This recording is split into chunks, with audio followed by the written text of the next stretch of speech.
नमस्कार, Hindustan news daily में आप सभी का स्वागत है।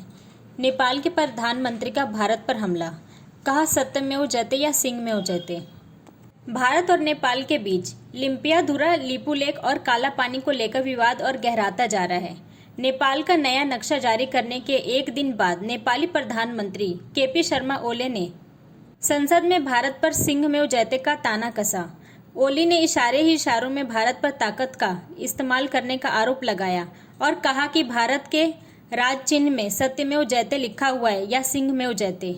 दरअसल ओली कहना चाहते थे कि भारत सत्य की जीत चाहता है या सिंह ताकत की जीत चाहता है। नेपाली प्रधानमंत्री ने कहा कि उनका मानना है कि सत्यमेव जयते होगा। ओली ने कहा कि भारत के साथ दोस्ती को गाढ़ा करने के लिए ऐतिहासिक गलतफहमियों को दूर करना जरूरी है। उन्होंने कहा कि नेपाल ने चीन के साथ अपनी स्थिति को भी स्पष्ट किया है। ओली ने संसद को बताया कि उन्होंने भारत सरकार से सीमा विवाद का मुद्दा उठाया है। पीएम ने भी यह भी कहा कि उन्होंने किसी भी दबाव में यह मुद्दा भारत के साथ नहीं उठाया है। उन्होंने कहा कि नेपाल केवल अपनी जमीन पर दावा कर रहा है। हमारी सरकार केवल देश के लोगों की भावनाओं का प्रतिनिधित्व कर रही है। इससे पहले भारतीय सेना प्रमुख ने कहा था कि ऐसा लगता है कि नेपाल किसी तीसरे पक्ष के इशारे पर लिपिंधियाधुरा, लिपुलेख और काला पानी का मुद्दा उठा रहा है। ओली ने कहा कि काला पानी, लिपिंधियाधुरा और लिपुलेख हमारा है और हम उसे वापस लेकर रहेंगे।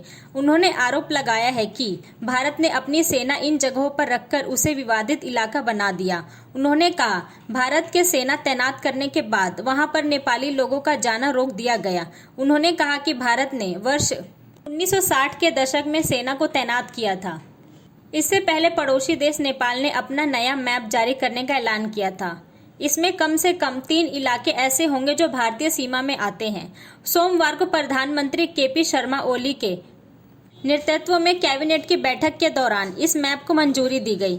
इसके मुताबिक लिम्पियाधुरा, लिपुलेख और काला पानी नेपाल में है, जबकि ये इलाके भारत में आते हैं। कैबिनेट के प्रस्ताव को मंजूरी मिलने के बाद नेपाल की राष्ट्रपति विद्या देवी भंडारी ने कहा, लिपिंधियाधुरा, लिपुलेख और काला पानी इलाके नेपाल में आते हैं और इन इलाकों को वापस पाने के लिए मजबूत कूटनीतिक कदम उठाए जाएंगे।